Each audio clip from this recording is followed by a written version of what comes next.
All right, so let's move ahead with more questions on electrostatics. Question number 10. The dipole moment of water molecule is 6.3 into 10 power minus 30 coulomb meter. A sample of water contains 10 power 21 molecules whose dipole moments are all oriented in an external electric field of strength 2.5 into 10 power 5 Newton per coulomb. Calculate the work to be done to rotate the dipoles from their initial orientation theta 1 equal to 0 to one in which all the dipoles are perpendicular to the field. तो पहले question समझ लो. तो question ऐसा है कि हमारे पास water molecule है. अगर आपको याद होगा वाटर मॉलिक्यूल में 2 हाइड्रोजन और 1 ऑक्सीजन होता है और नेट डायपोल मोमेंट आपको पता है it is in case of H2O, in case of water molecule, centers of positive charges and centers of negative charges do not coincide. मतलब वाटर मॉलिक्यूल के पास नेट डायपोल मोमेंट है, net dipole moment है water molecule के पास. So what happens is जब हम water molecules को external electric field में place करेंगे. So let's say this is external electric field. Something like this. This is an external electric field. ऐसा समझ लो. Okay. तो अब in this case, this is external electric field. जैसे ही आपने water molecule को external electric field में रखा तो उसका जो डायपोल मोमेंट है, that dipole moment will orient itself in the direction of the field. ऐसा आ जाएगा. तो डायपोल मोमेंट या डायपोल मोमेंट का direction theta equal to 0, initial angle 0. अब हमको इस डायपोल को 90 डिग्री से रोटेट करना है. तो I want to rotate this dipole by 90 degree and want to make it perpendicular to the field. तो ये इनिशियल ओरिएंटेशन है, ये फाइनल ओरिएंटेशन है डायपोल मोमेंट का, राइट. तो how much work has to be done ऐसा पूछा है. ओके. और आपके पास 10 टू द पावर 21 मॉलिक्यूल्स है. मैंने यहाँ पे ये सिंगल मॉलिक्यूल का बताया है, ऐसे आपके पास 10 to the power 21 water molecules है. तो let us note down first of all what is given to us. We are given dipole moment value P, that is 6.3 into 10 power minus 30 coulomb meter. We are given total number of molecules 10 power 21. Okay, right. Then we are given external electric field strength 2.5 into 10 power 5 Newton per coulomb. और हमको और क्या दिया है, और हमको दिया है इनिशियल एंगल 0 और हमको दिया है फाइनल एंगल. इनिशियल एंगल को थीटा 1 बोला है यहाँ पे, तो it's okay, we can call theta 1. और हमको दिया है फाइनल एंगल 90 डिग्री. हमको फाइंड करना है how much is the work done in rotating all the molecules from theta 1 equal to 0 to 90 degree. मतलब परपेंडिकुलर करना है हमको डायपोल मोमेंट को. So which formula we will be using? If you remember, आपको याद होगा work done in rotating an electric dipole from some angle theta 1 to angle theta 2 is given by this particular formula. अगर आपको याद है हम लोगों ने ये डिराइव किया था, work done in rotating या फिर potential energy of a dipole in an external electric field. ये हमने डिराइव किया है, राइट. ये था सिंगल मॉलिक्यूल के लिए. हमारे पास total n number of molecules है. तो total work done in rotating all the molecules from some initial angle theta 1 to final angle theta 2 is given by this particular formula. Okay. So work done W is n PE cos of theta 1 minus cos of theta 2. सिर्फ formula पता होना चाहिए. What is the work done in rotating dipole from some angle theta 1 to theta 2? That's it. So therefore W equal to 10 to the power 21 n की value, P की value आपको दी हुई है 6.3 into 10 power minus 30 into electric field की value 2.5 into 10 power 5 cos of theta 1, that is cos of 0 minus cos of 90. Therefore W is equal to, अब you just have to do calculations, 10 power 21 or 5, that is 10 power 26, or minus 30 is 10 power minus 4. 6.3 into 2.5, 65 into 25, 63 into 25, 630 plus 630, that is 1260. 1260 में आप 315 और add कर दोगे तो 15 ये आ जाएगा आपका 15.75. 15.75 cos of 0 is 1 and cos of 90 is 0. तो आपको मिल गया total work done as 15.75 into 10 power minus 4 joule. तो करेक्ट आंसर दिया है 15.75 into 10 power minus 4 is 1.57 into 10 power minus 3. So total work done in rotating 10 to the power 21 water molecules with their dipole moment from 0 angle to 90 angle is 1.575 into 10 power minus 3 joule. This is the total amount of work done. So easy question tha, extremely simple question. You just have to know the formula. That's it. Easy question hai. Agla question. A charge 6 microcoulomb is placed at the origin and another charge minus 5 microcoulomb is placed on the y-axis at a position A06. मतलब A जो point है उसका position है, उसके coordinates है 0,6 metre.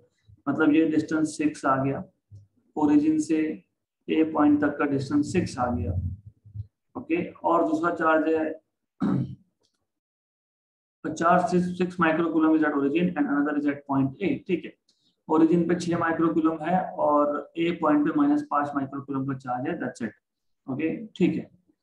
Calculate total electric potential at a point P whose coordinates are. ये point P है जिसका कोऑर्डिनेट 8,0 है, मतलब ये डिस्टेंस 8 हो गया. आपको यहाँ पे टोटल इलेक्ट्रिक पोटेंशियल निकालना है. Calculate the work done to bring a proton from infinity to point P. हमारे पास एक प्रोटॉन है जो इंफिनिटी पे है, हमको इस प्रोटॉन को इंफिनिटी से लाके पॉइंट P पे रखना है. तो how much is the work done. तो ये दो चीजें हमको फाइंड करनी है. What is the significance of the negative sign? First of all, negative sign आएगा नहीं. ये second part का आंसर wrongly printed है वहाँ पे, तो we will see how it is wrongly printed. So let us first put down what is given to us. सबसे पहले given में हमको origin पे जो चार्ज है इसको मैं चार्ज Q1 बोलता हूँ.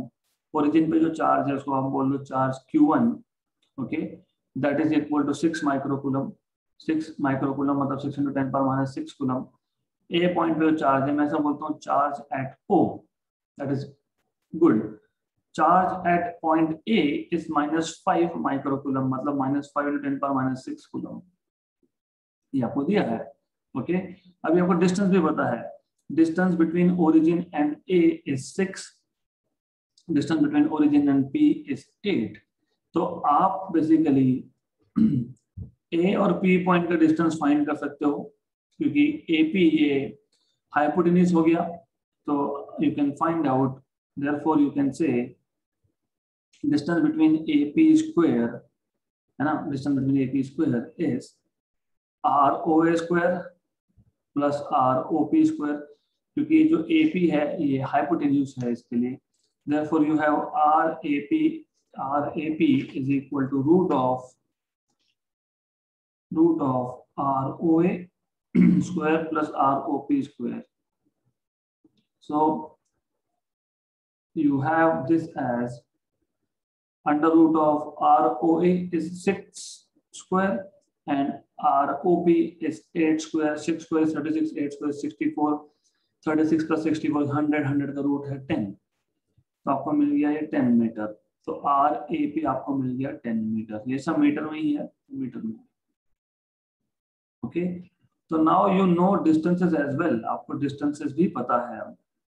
Okay, you know distances between OA, OP and AP, right? What you're supposed to find is, you're supposed to find total potential at point P, number 1, and you're supposed to find out work done to bring proton from infinity to point P. So, which formulas you will be using? अगर आपको याद है, पहला total potential eight point P, अभी potential P point पे किस किस की वजह से होगा? Charge at O and charge at A. So total potential at point P is potential due to charge at the origin plus potential due to charge at point A. क्योंकि दो ही charges है, ओरिजिन पे है और A point पे है, potential P point पे निकालना है। ओके, दूसरा अगर आपको याद होगा, if you remember formula for work done is charge that you are bringing into total potential at point P. जब मैं एक चार्ज को, एक प्रोटॉन को मैं जब ला रहा हूं इन्फिनिटी से, तो इन्फिनिटी से लाके उसको मुझे कहाँ रखना है? उसको मुझे रखना है P पॉइंट पे। तो P पॉइंट पे ऑलरेडी पोटेंशियल है, किसका पोटेंशियल है? दोनों के दोनों चार्जेस का। कौन से दोनों चार्जेस का? ओरिजिन पे जो चार्ज है और A पॉइंट पे जो चार्ज है उसका पोटेंशियल है।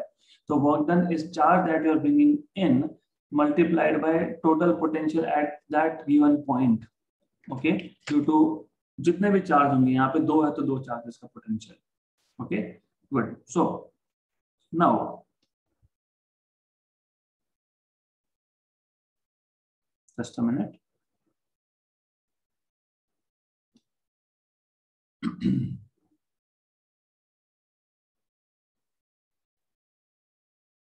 All right, so now what we can do is, we can first find out total potential.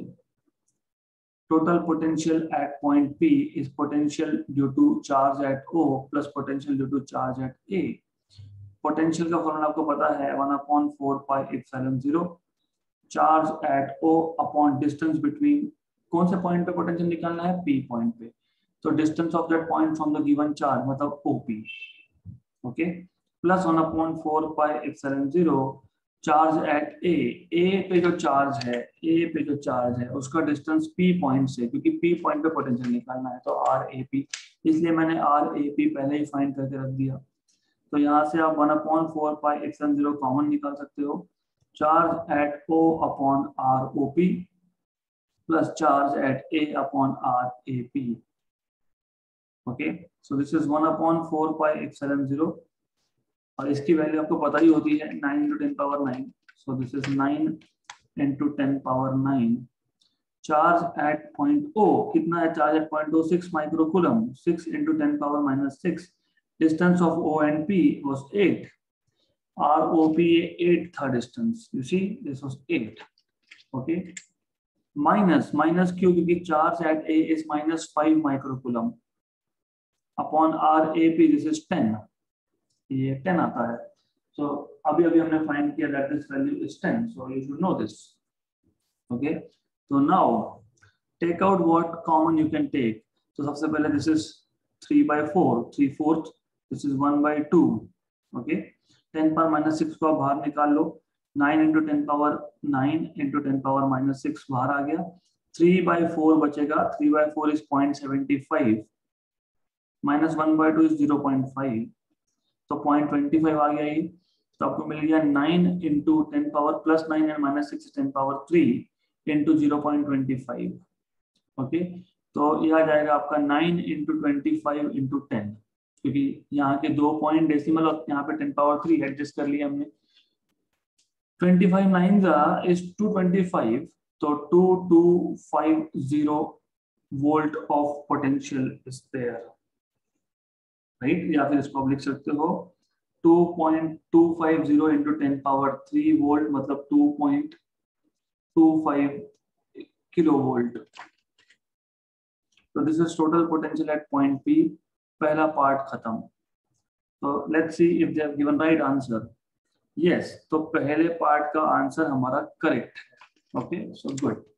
So there is no printing mistake in the book. That is correct. Second part, as I told you, total work done is the charge that you are moving into total potential at P. कौन सा charge move कर रहे हो? Proton. Proton पे charge होता है E, है ना? This is E into Vp. What is E? 1.6 into 10 power minus 19 coulomb.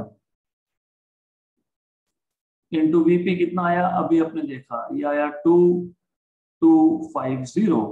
इसको मल्टीप्लाई करो तो 1.6 into 2250 मतलब 16 into 225 into 10 पर minus 19, ये आ जाएगा आपका 225 into 10, 3.6 into 10 power minus 16 joule. This is the total work done in moving a proton from infinity to the point P. हमको एक प्रोटॉन को infinity से इस पर्टिकुलर पॉइंट P पे लाने के लिए टोटल वर्क डन कितना करना पड़ेगा? 3.6 into 10 power minus 16 जूल। यहाँ पे क्या बोला है? -5.4 into 10 power minus 16 joule, which is not correct. That is not correct. Okay, ये सही नहीं है। So this is wrong answer. Okay, so you have to pay attention on the values. So this is right. फिर भी एक बार cross verification if you want to do you can do, but definitely 225 into 16, ये definitely 540 तो नहीं आने वाला है, मतलब 5400 समथिंग नहीं आएगा। This is correct, right? तो this is what you going to get. अभी क्वेश्चन बहुत सिंपल था। क्वेश्चन में आपको सिर्फ बेसिक्स पता होना चाहिए कि एक पॉइंट पे total potential due to n number of charges कैसे निकालते हैं, ये पता होना चाहिए।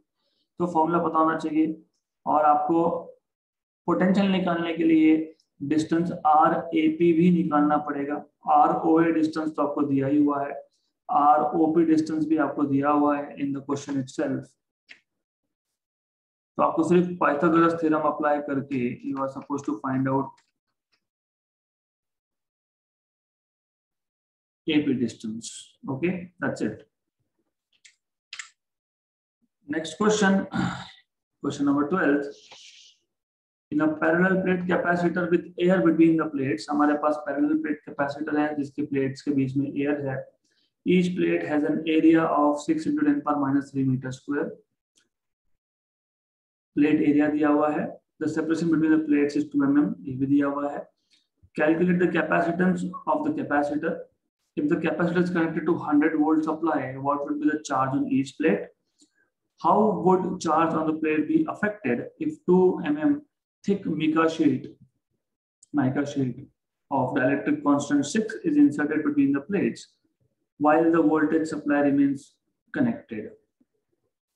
So in the given quantities, आपको बोला है area of each plate of a capacitor is 6 into 10 power minus 3 meter square.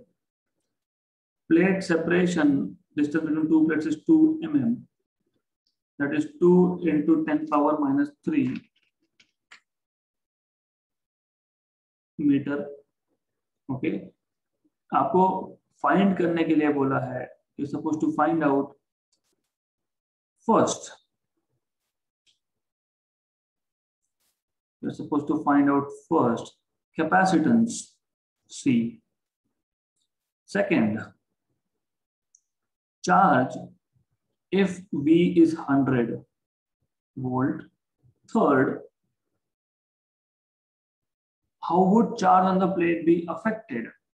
How would charge be affected मतलब Q dash, अगर मैंने एक डाइलेक्ट्रिक स्लैब दो प्लेट्स के बीच में इंसर्ट कर दिया, ठीक? Q dash if a slab of K equal to 6 is inserted between the plates.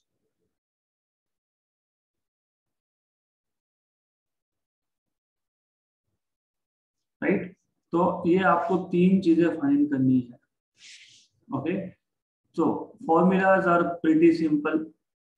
In the first case, C find करने के लिए तो it is just a epsilon 0 by d। दूसरा आपको पता है Q is C into V, क्योंकि C आप फाइंड कर लोगे, V आपको 100 वोल्ट दिया ही है।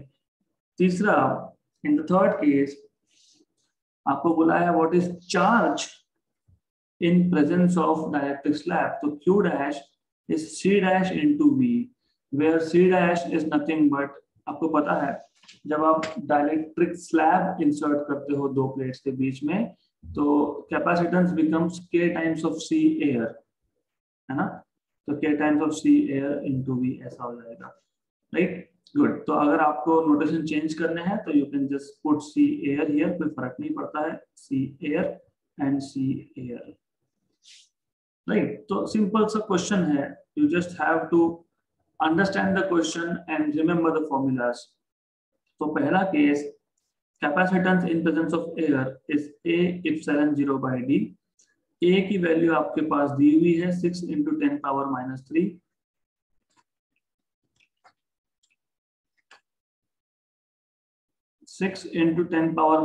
Metre square. epsilon 0 is 8.85 into 10 power minus 12 if I am not wrong upon D। distance between the plates is 2 mm, 2 mm है, 2 into 10 power minus 3, 1s and 3s, okay। 8.85 into 3 करना पड़ेगा आपको, so it is 26.55 if I am not wrong, 8 is 24.85 into 3, so it is, yes, it is 26.55 in total, तो 10 power minus 3 10 power minus 3 cancel हो जाएगा, तो आपको मिल जाएगा 26.55 into 10 power minus 12 farad, ठीक है। इन्होंने सिर्फ 2.655 into 10 power minus 11 फैराड लिखा है, दैट इज ओके। तो capacitance in presence of air is 26.55 picofarad, pico मतलब 10 power minus 12, ओके। ये आ गया आपका पहला केस। आपको दूसरे केस में पूछा है charge, charge is capacitance into V. Capacitance तो आपने फाइंड करके ही रखा है, capacitance is 26.55 into 10 power minus 12 and potential difference is 10 power to 100 volt, तो ये आपके पास आ जाएगा 26.55 into 10 power minus 10 volt coulomb, okay। So this is charge in presence of air, charge on the plates in presence of air. Now last case, as I told you, you are supposed to find out how the charge is affected, और एक चीज याद रखना, plate separation 2 mm है, 2 mm है, okay. और यहाँ पे डाइलेक्ट्रिक स्लैब का थिकनेस भी 2 mm है, तो thickness of the slab is 2 mm, मतलब यहाँ पे स्लैब जो है वो दोनों प्लेट्स का जो एरिया है वो कंप्लीटली फिल कर रहा है। दो फॉर्मूला हमने सीखे थे, एक था जब डाइलेक्ट्रिक स्लैब दोनों प्लेट्स के एरिया को कंप्लीटली फिल करता है, so you need to know this, when dielectric slab completely fills the area, sorry for this,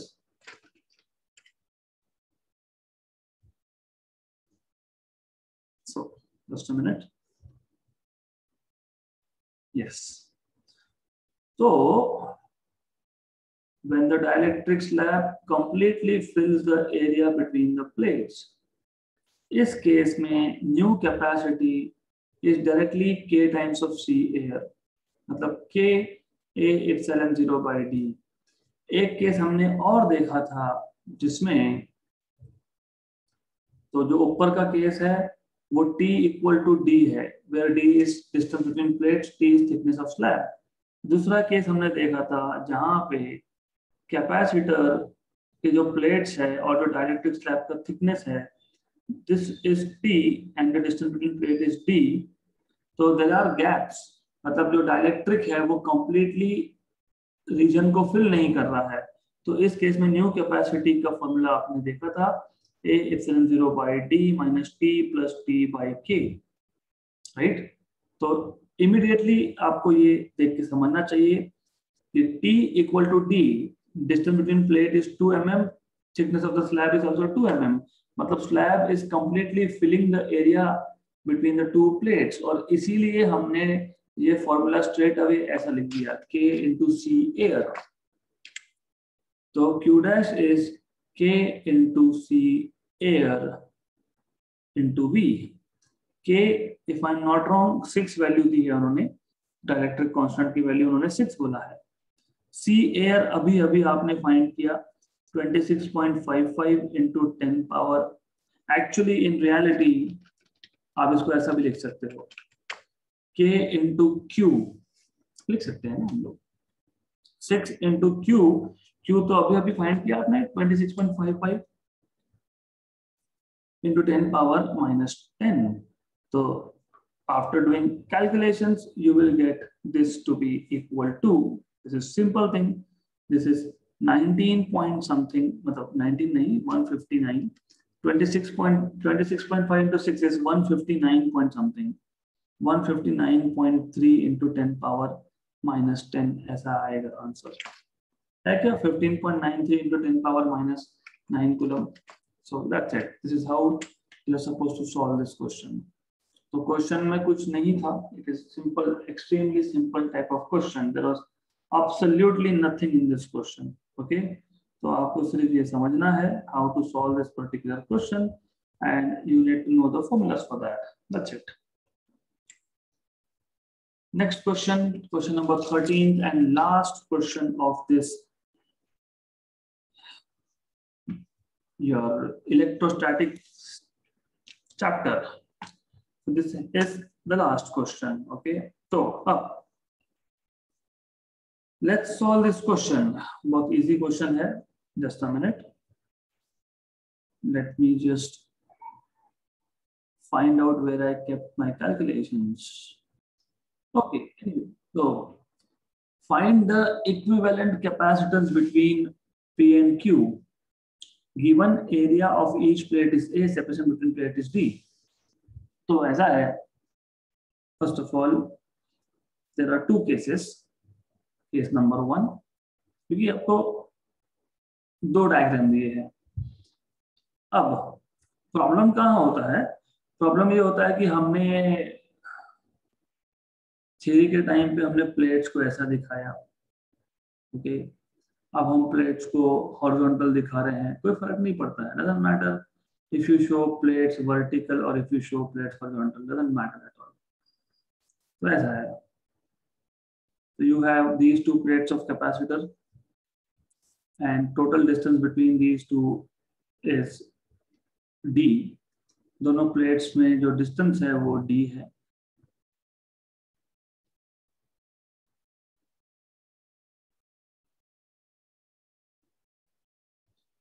okay, आपने 3 अलग अलग डाइलेक्ट्रिक स्लैब्स इंसर्ट किए हैं.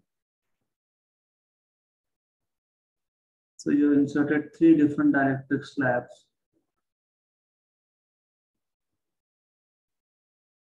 एक ये है with thickness D/3. दूसरा है that is also with thickness D/3. So this is second one. This is also thickness D/3. And then you have third one again with thickness D/3.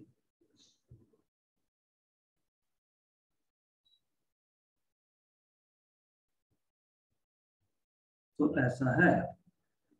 Now, first of all, if you remember, मैंने जब आपको theory में बताया था, when there are different dielectric slabs, if you arrange them in this fashion, they make up 3 capacitors in series. तो ये series combination of capacitor हो गया. इसमें पहला जो कैपेसिटर है, पहला जो डाइलेक्ट्रिक स्लैब है, उसका डाइलेक्ट्रिक कांस्टेंट 1 है, दूसरे का 3 है, और तीसरे का जो है वो 6 है. This is what you need to know. Okay, तो सबसे पहले आपको ये पता होना चाहिए. तो this is equivalent to series combination of 3 different capacitors.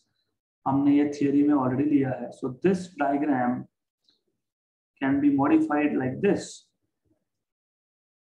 यहाँ पे एक कैपेसिटर, दूसरा कैपेसिटर, तीसरा कैपेसिटर, ये पॉइंट P है, ये पॉइंट P है, this is Q, this is Q, you have one capacitor over here and another capacitor over here.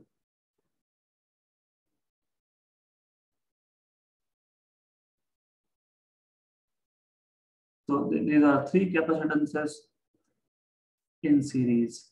और आपको पता है how do you find out capacitance का formula, right? You know, we know that capacitor C is K A epsilon 0 by D. Therefore C1 पहला capacitor K1 A तो तीनों के लिए सेम ही है, doesn't matter, epsilon 0 by D1. Okay, K1 is 1, A epsilon 0 by D1.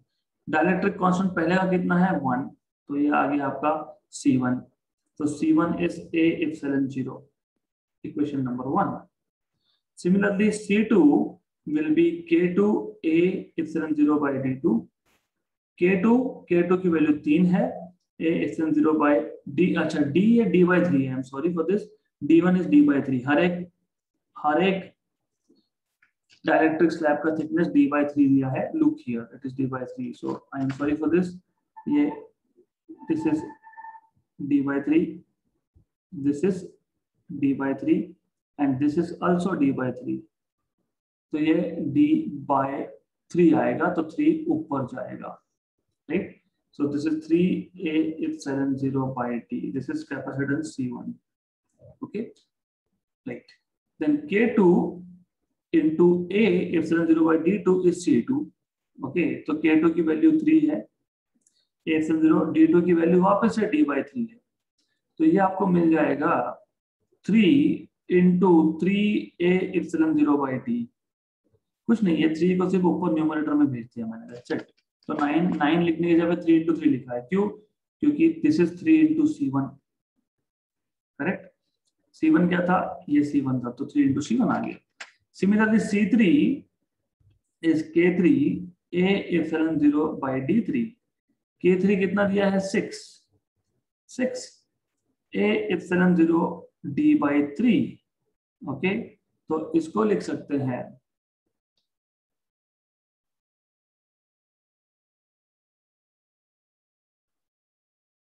तो what you can do is, आप इसको लिख सकते हो C3 is equal to 6 times of 3A epsilon 0 by D, मतलब 6 times of C1, तो ये 6 times of C1 आ गया आपके पास, right? तो what you have is C1 equal to C2 equal to 3 times of C1, C3 equal to 6 times of C1. Therefore, equivalent capacitance, because these are in series, so 1 upon C1 plus 1 upon C2 plus 1 upon C3. Okay, 1 upon C1 को 1 upon C1 रहने दो. 1 upon C2 is 3 times of C1. 1 upon C3 is 6 times of C1. तो यहाँ पे 1 by C1 common आ गया, 1 plus 1 by 3 plus 1 by 6 ऐसा आ गया. Okay, तो 1 upon CS, 1 upon CS equal to 1 upon C1. 1 plus 1 by 3 is 4 by 3. 4 by 3 में 1 by 6 add कर लो. Okay, so this is 24 plus 3, 24 plus 3, 27 by 18 है ना. So this is 1 upon CS equal to 1 upon C1. This is nothing but 6 for 24 plus 3, 27 by 6 is 18, 9 2s and 3 is. So CS equal to 2 by 3 times of C1. C1 कितना था? C1 कितना था? C1 कितना था? 3A epsilon 0 by D. So 2 by 3, 3A epsilon 0 by D. 3 cancel हो गया, तो आपको मिल गया 2A epsilon 0 by D, equivalent capacitance in the first case. है क्या? 2A epsilon 0 by D. Good. So this is how you are supposed to solve this question. तो बात यह है कि आपको क्वेश्चन को समझना चाहिए. First of all you need to understand question. सिर्फ मैंने डायग्राम को हॉरिजॉन्टल दिखाया है, दैट्स इट। समझने में इजी होता है, मुझे इजी होता है। ओके, तो I have shown this diagram horizontal. Case number 2, case number 2, in the case number 2 what you will be doing is, अब केस 2 का अगर डायग्राम देखोगे तो इट इज PQ। ओके, हमारे पास यहाँ पे एक प्लेट है, मैं इसको भी हॉरिजॉन्टल बता रहा हूँ just because of my convenience, that's it. ये ऐसा हमारे पास दो प्लेट है, and if you see properly यहाँ पे this sometimes gets confusing. Okay, तो यहाँ पे ध्यान देना बहुत जरूरी है, इट इज इम्पॉर्टेंट। तो यू सी यहाँ पे अलग स्लैब है, यहाँ पे अलग है, यहाँ पे अलग है, तो this is what you need to understand. तो फर्स्ट ऑफ ऑल ऐसा है दैट इन दिस केस सीधा सीधा यहां से नीचे you have one dielectric, okay, here up to this part, और उसके बाद यहां से दूसरे प्लेट तक दूसरा डाइलेक्ट्रिक है। तो this is what you have. वो एग्जाम में क्वेश्चंस में जानबूझ के ओरिएंटेशन चेंज कर देते हैं such that you get confused, तो सिर्फ आपको कंफ्यूज करने के लिए होता है वो। तो ये एक dielectric slab and you will have another dielectric slab, just a minute.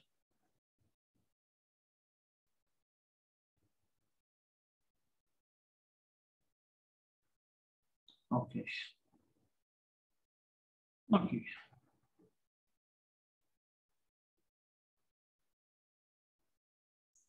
So here you have another slab, just a minute, here we go।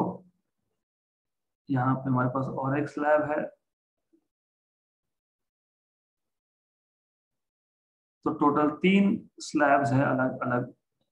The orientation is something like that, समझ लेना आप इसको, दिस इज ओरिएंटेशन। ओके, तो in this case diagram को compare करो, compare करना जरूरी है।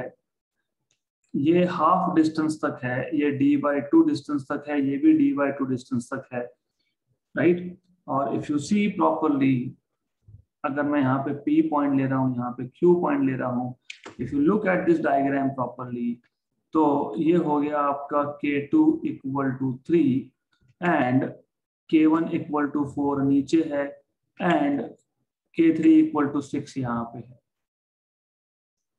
Right.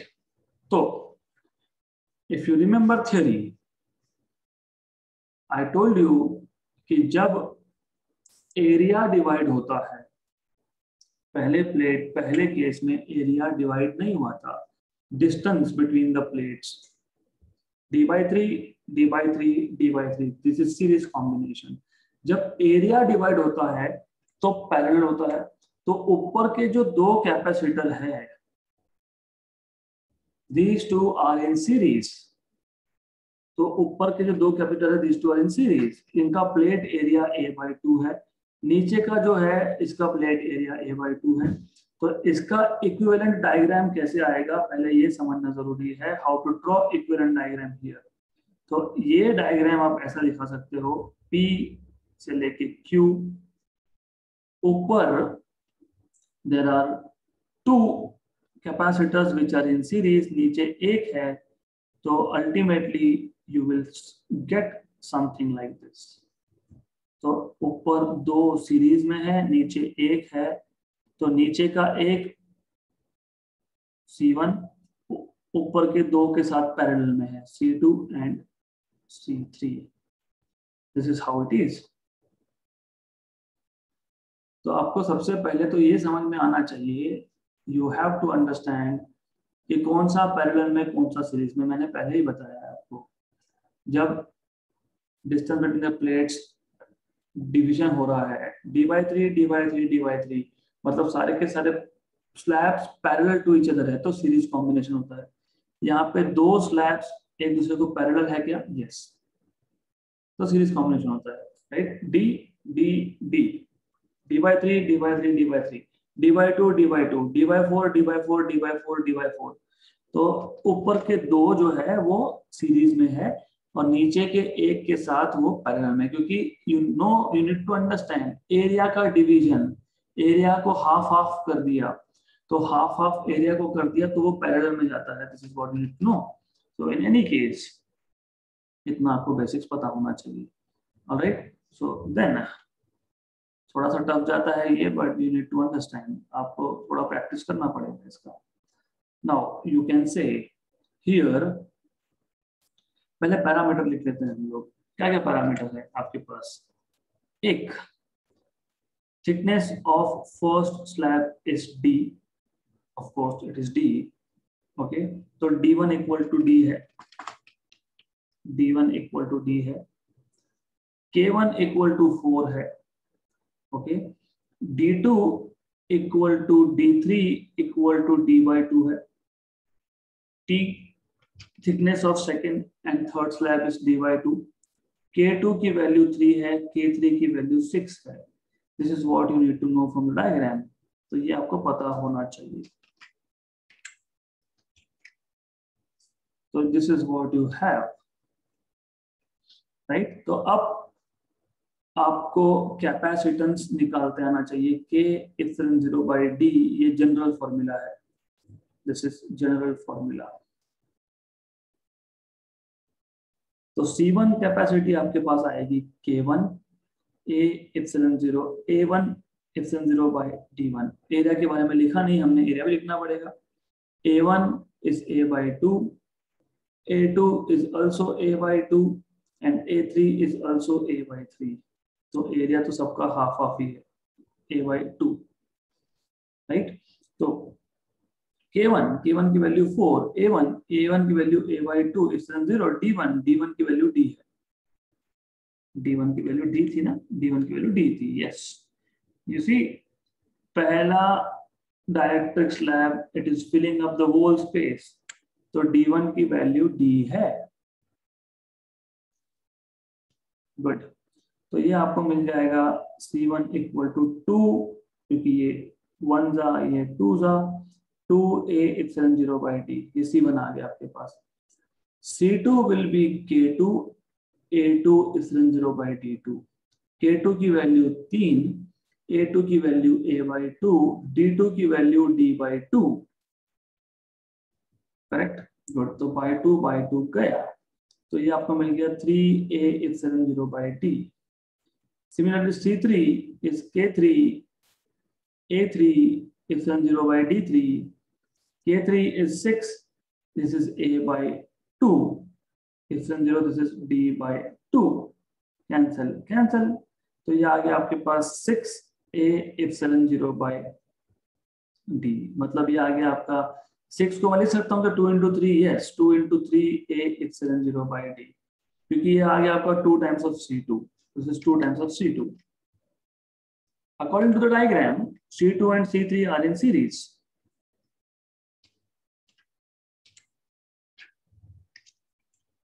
So C2 and C3 are in series. पहले उसका series combination निकालो. But C2 and C3 are in series. Therefore, 1/CS is equal to 1/C2 plus 1/C3. 1/C2. What is C2? C2 को C2 रहने देते हैं हम लोग better, क्योंकि C3 को मैंने 2 times of C2 लिखा है इसलिए, राइट। तो ये आपका आ जाएगा 1/CS equal to 1 plus half is 3/2, 3/2 C2, मतलब CS is equal to 2/3 C2, okay, but C2 is 3A(0/d), 3A(0/d), 3 cancel, मतलब ये आ गया आपका equivalent capacitance of those two in series, C2 and C3 in series, 2A(0/d). But do you see C1? जो नीचे का एक capacitor था वो भी इतना ही है, तो this is equal to C1। Therefore now you can say ऊपर जो है वो CS है, नीचे जो है वो C1 है, तो ऊपर का CS, नीचे का C1। Now CS and C1 are in parallel, इसलिए total equivalent capacity C equivalent is CS plus C1, but CS और C1 तो इक्वल है, तो ये आपके पास आ जाएगा 2 टाइम्स ऑफ C1, क्योंकि वो C1 और CS इक्वल है, तो 2 into 2 into 2A epsilon 0 by D, तो ये आ जाएगा 4A इप्सिलॉन 0 बाई D। है क्या? होना चाहिए, है। Very good, good. तो ये क्वेश्चन मैं एक बार रिपीट करता हूं, because this type of questions are really interesting and important. Okay, तो आइडेंटिफाई करो क्या सीरीज में क्या पैरेलल में। सबसे पहले ये कैपेसिटर का पहला प्लेट, ये कैपेसिटर का दूसरा प्लेट, इसमें स्लैब कैसे डाले हैं, इसमें स्लैब ऐसे डाले हैं such that area of each slab is equal to plate area. Capacitor के प्लेट्स का एरिया और स्लैब का एरिया इक्वल है, सिर्फ थिकनेस d/3 d/3 d/3। तो दिस 3 कैपेसिटर्स, ये C1, ये C2, ये C3, these are in series combination। Good. तो हर एक का कैपेसिटेंस निकालना पड़ेगा using this formula, K1 A epsilon 0 by D1, D1 is d/3, D2 is d/3। क्यों d/3 d/3 यहाँ पे क्लियर कट दिखाया है, पहले कैपेसिटेंस का थिकनेस d/3, दूसरे का थिकनेस d/3, तीसरे का थिकनेस d/3, तो सीरीज कॉम्बिनेशन निकाल सकते हो। ये तो इजी है। Case number 2 is interesting. अब सबसे पहले ये आ गया कैपेसिटर C1, ये आ गया C2, ये आ गया C3। तो C2 और C3 ये है आपके सीरीज में, फिर C2 C3 का सीरीज कॉम्बिनेशन है C1 के साथ पैरेलल में, राइट। तो this is what you are supposed to do. अब C2 C3 सीरीज में है और C2 C3 का सीरीज कॉम्बिनेशन C1 के साथ पैरेलल में है, तो आप लोगों को पहले तो C2 C3 और C1 निकालना पड़ेगा। This is D2, thickness of dielectric slab 2 with constant K2 equal to 3. This is thickness of dielectric slab 3, D3 with dielectric constant 6. This is thickness of dielectric slab 1 with dielectric constant K1 equal to 4. तो वापस same formula apply करके, यही general formula apply करके आप C1 C2 C3 निकालो। C2 और C3 ये series में है, इन दोनों का सीरीज कॉम्बिनेशन निकालो CS, और C1 के साथ ये series combination of C2 C3 parallel में है, तो उसको सॉल्व करते जाओ। Finally you will get your correct answer. आता है, होता है, you have to just pay attention and solve things properly. Okay, all right, so that's end for today, sufficient for today, we'll stop at this moment.